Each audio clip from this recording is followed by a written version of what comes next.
It started with just one sentence, when my best friend's sister leaned close and whispered, "You won't tell him, right?" From that moment, nothing between us felt the same. It was supposed to be an ordinary evening at my best friend's house. I'd been there countless times before, enough that I didn't even knock anymore, just pushed the gate open and let myself in. The place always carried the same comfortable familiarity, the scent of freshly brewed chai wafting from the kitchen, the faint hum of the ceiling fan in the living room, the soft chatter of family life. But that night felt different, though I didn't know why yet. She was there, my friend's older sister. I'd always known her, of course.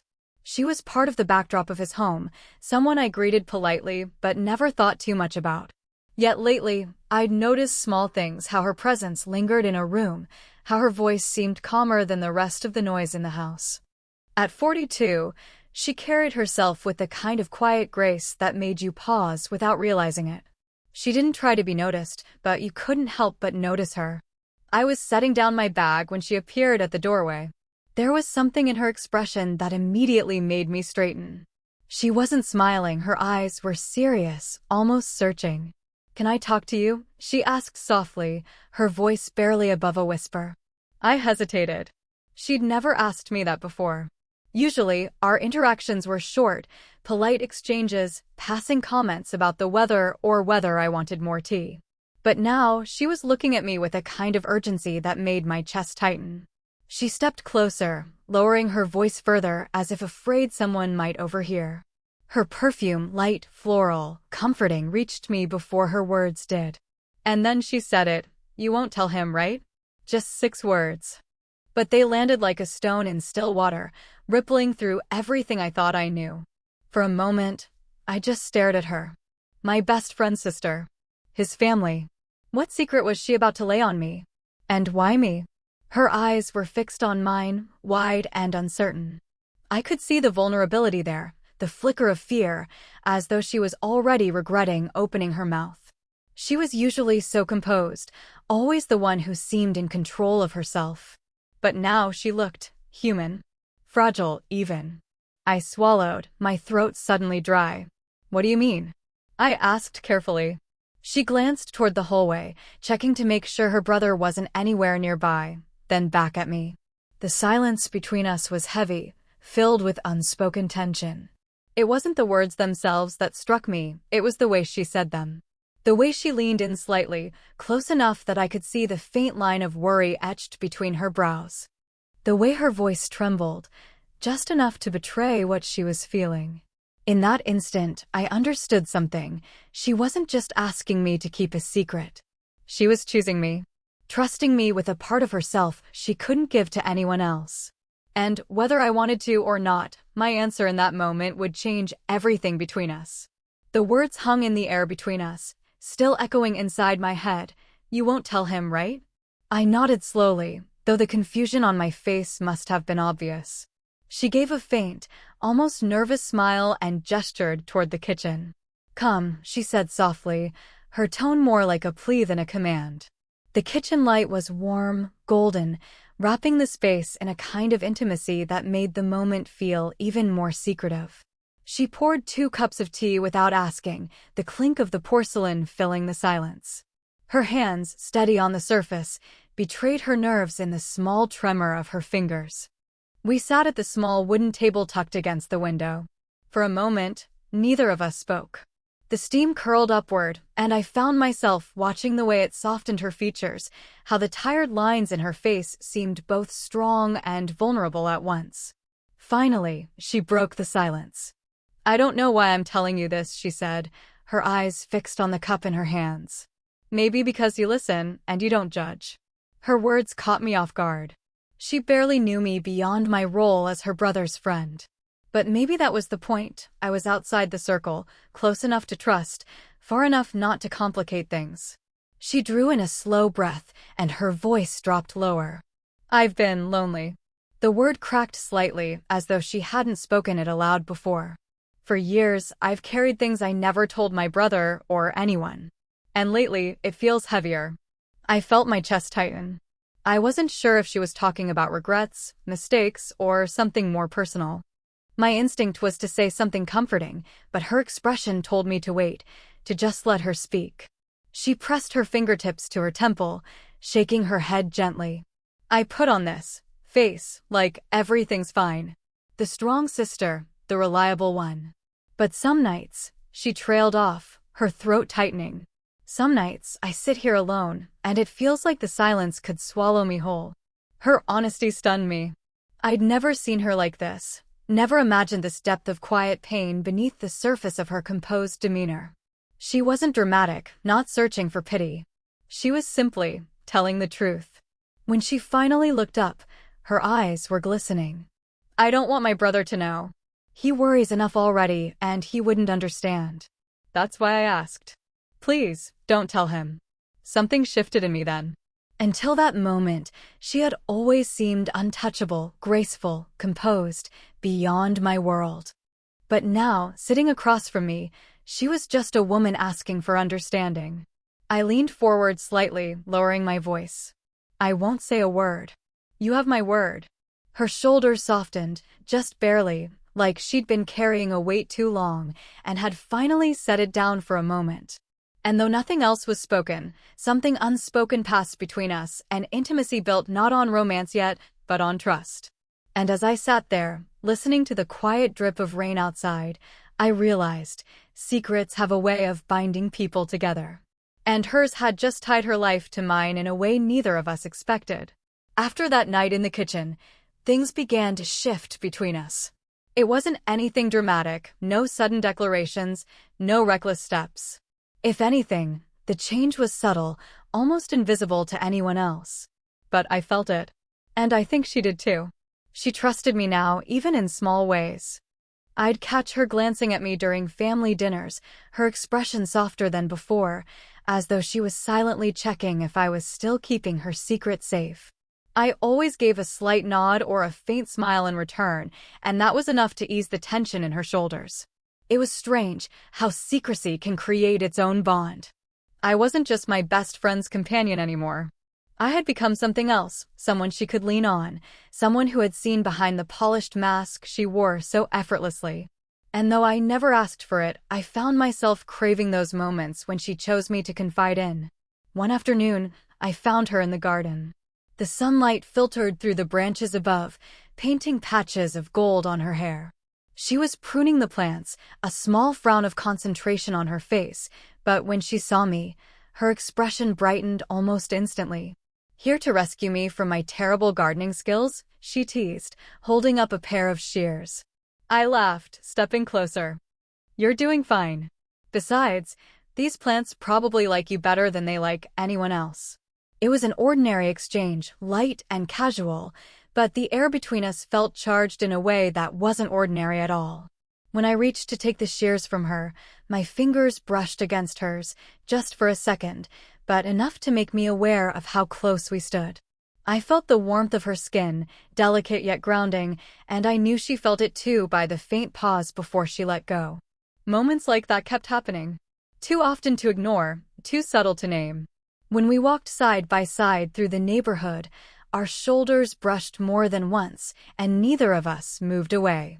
When she laughed, she touched my arm as if it was the most natural thing.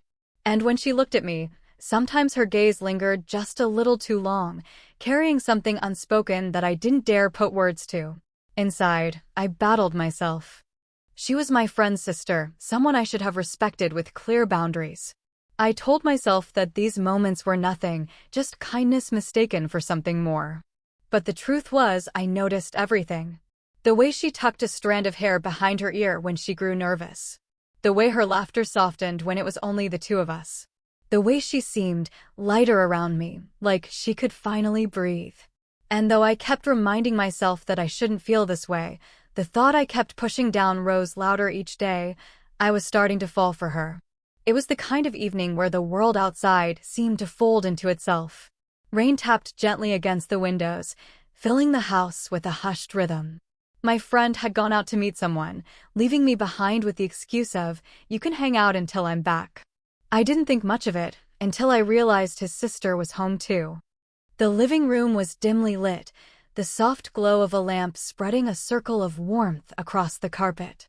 She was curled up on the sofa, a blanket draped loosely over her legs, reading a book. For a moment, I hesitated at the doorway, unsure if I should disturb her. But then she looked up and offered the kind of smile that makes you forget why you were ever hesitant in the first place. "You don't have to stand there like a guest," she said lightly. "Sit down." So I did. Not beside her at first. I took the chair opposite, trying to keep a safe distance. But soon, we were talking. About nothing and everything. The kind of conversation that wanders easily: books, movies, her memories of youth, my uncertain hopes for the future. The rain grew heavier, drumming against the glass. A sudden flash of lightning lit up the room, followed by the low rumble of thunder. She pulled the blanket a little tighter around herself, and without thinking, I asked, "Are you cold?" Her lips curved into a faint smile. "Maybe a little." I offered to adjust the heater, but she shook her head. Instead, she shifted, patting the empty spot beside her. "It's warmer over here." I froze for half a heartbeat. Sitting beside her so close felt dangerous. But saying no would feel even stranger. So I moved, lowering myself onto the sofa. The blanket brushed against my leg, and suddenly the space between us felt far too small. For a while, we said nothing. The silence wasn't uncomfortable, though it was heavy in a different way, charged with something neither of us dared to name. I could feel her presence beside me, the warmth radiating from her shoulder, the faint scent of her perfume weaving into the air. At one point, she laughed softly at something I said, but the laughter faded quickly. Our eyes met and held. It wasn't like the casual glances we'd shared before. This was different. Longer. Deeper. The room seemed to shrink around us. My pulse quickened, every second stretching out as if time itself was holding its breath. She tucked a strand of hair behind her ear, and I noticed her hand trembled slightly. "You've been kinder to me than you realize," she whispered, her voice so soft it almost disappeared beneath the rain.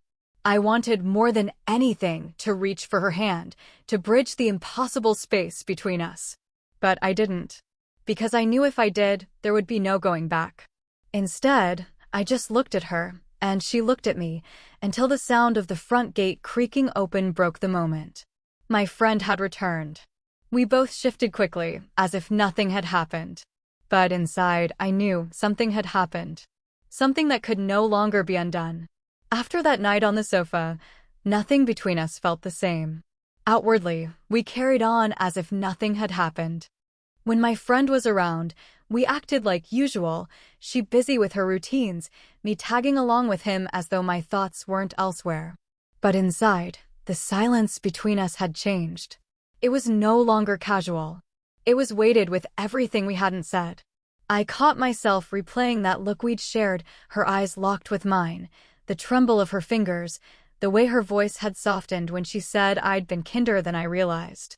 It haunted me, not because it was wrong, but because it felt too right. And that was the problem. I couldn't ignore the guilt that twisted inside me. She was my best friend's sister. Someone I was supposed to see through the lens of respect, distance, even untouchability. If he ever knew that I was holding on to these feelings, that I wanted more than I had any right to, it would destroy the friendship we'd built for years. She seemed to feel it too. In the days that followed, she kept her distance. No more long talks in the garden. No lingering glances across the table. She was polite, kind, but careful. Almost too careful. And though I understood why, the space she created between us made something inside me ache. But the heart doesn't obey rules, and distance didn't make me forget her. It only made me notice her more. The way her laughter carried down the hall. The way she brushed a strand of hair behind her ear when she thought no one was watching. The quiet strength in her posture, even when she was clearly tired. I was noticing everything and hiding all of it. Then came the phone call. It was late, close to midnight. My phone buzzed softly, and when I saw her name flash on the screen, my chest tightened. For a moment, I hesitated. Answering felt like stepping onto a path I wouldn't be able to turn back from. But I pressed accept, and her voice came through the line, low and hesitant. "I'm sorry for calling so late," she began. There was a pause, like she was gathering her courage. I just... I can't stop thinking about the other night. Her honesty hit me like a storm. She didn't need to explain which night. I knew. I leaned back against the wall, my voice quieter than I intended. Neither can I. The silence that followed wasn't empty. It was filled with everything we were both holding back. Her breathing was steady on the other end, and mine matched it without meaning to. We didn't confess anything directly, but we didn't need to. The pauses between our words spoke louder than confessions ever could. When we finally hung up, my heart was pounding. I knew we hadn't crossed any lines, but we were standing dangerously close to them. And for the first time, I realized we might not be able to stay on the safe side forever. The phone call had been the breaking point. After that night, it became harder to pretend that nothing was happening. Every time I saw her, my chest tightened with a mix of longing and fear. She avoided me for days afterward, and though it hurt, I understood. We were both fighting the same battle between what we felt and what we thought we should feel. But secrets have a way of demanding air, and ours was no exception. It was her idea to meet somewhere outside the house, away from curious eyes and the shadow of her brother. She suggested a quiet cafe on the edge of town, the kind of place that felt private even in public. I arrived early, my palms sweating, my heart racing like I was about to confess a crime. When she walked in, I couldn't look away. She wasn't dressed up, just a simple blouse and a scarf draped loosely around her shoulders, but she carried herself with the same quiet grace that had drawn me in from the start. Our eyes met, and for a moment, all the noise in the cafe faded. She sat down across from me, her hands wrapped around the cup the waiter placed before her. She didn't speak right away. Neither did I. The silence stretched, heavy but not uncomfortable. It was as if we both knew the words we were about to say would change everything. Finally, she took a breath, her gaze steady but vulnerable. "I shouldn't be here," she admitted softly. "I shouldn't be sitting with you like this. But I am. Because I need to say this to someone. And you're the only one I can." Her voice wavered on the last words, and I felt something in me break open.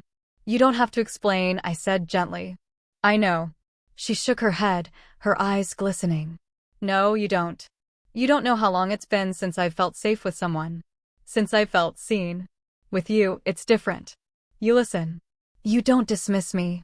And that night, when I said you'd been kinder to me than you realize, she hesitated, her fingers tightening around her cup. I meant more than I should have. I swallowed hard, every word sinking into me. I reached across the table slowly, giving her every chance to pull back. But she didn't. My hand brushed against hers, and then settled over it. Her skin was warm, soft, trembling ever so slightly beneath my touch. "I feel it too," I whispered. "More than I want to admit." Her eyes searched mine, as if she was looking for hesitation. When she found none, her shoulders softened, like she'd been holding her breath for weeks. We didn't kiss. We didn't cross any visible line. But the way our hands lingered together on that table, the way our gazes locked with unspoken truth, for once I didn't feel like I was carrying the weight of unspoken feelings alone. She carried it with me. But with that honesty came a sharper awareness of reality. Every time I stepped into her home, every time I sat across from my best friend, I felt the quiet thrum of a secret pulsing beneath the surface. It wasn't betrayal, not yet, but it was something close enough to make my chest ache. One evening, I found her standing on the balcony, the night breeze lifting her hair. The city lights glittered in the distance, but her gaze was far away, lost in thought. I stepped closer, careful not to startle her. "You've been quiet," I said softly. She smiled faintly without turning. "So have you." For a moment, neither of us spoke. The silence wasn't awkward, it was contemplative, filled with the weight of all the choices we hadn't made yet. Finally, she turned toward me, her expression tender but troubled. "We can't pretend this is simple," she said. "There's your friendship with him. There's my family. People wouldn't understand." Her words were true, but her eyes betrayed something else, hope. Fear and hope tangled together. I took a step closer, close enough that the sleeve of her sweater brushed against my arm. "I know," I admitted. "I think about it every time I see him. Every time I walk through this door. But I can't stop feeling what I feel." Her breath caught, just barely audible. She lowered her gaze, then lifted it again with a softness that disarmed me completely. "And what is it you feel?" The answer rose in me before I could stop it. "That I don't just care for you. That I hesitated, the words heavy on my tongue. That I want to be with you. Even if it's complicated. Even if it takes time." For a heartbeat, I thought she might retreat, might remind me of all the reasons this couldn't happen. But instead, she reached for my hand. Her fingers intertwined with mine, steady this time, not trembling like before. "I don't know where this will lead," she whispered. "But I don't want to let go of it either." The night air wrapped around us, cool against our skin, but the warmth of her hand in mine made everything else fade. We stood there in quiet understanding, not needing promises of forever, not needing to solve every problem at once. It was enough to know we weren't alone in this anymore. When she finally leaned her head gently against my shoulder, I closed my eyes. It wasn't a grand declaration, it wasn't reckless passion, it was something quieter, deeper. A choice. We might not have had certainty, but we had each other. And for now, that was enough.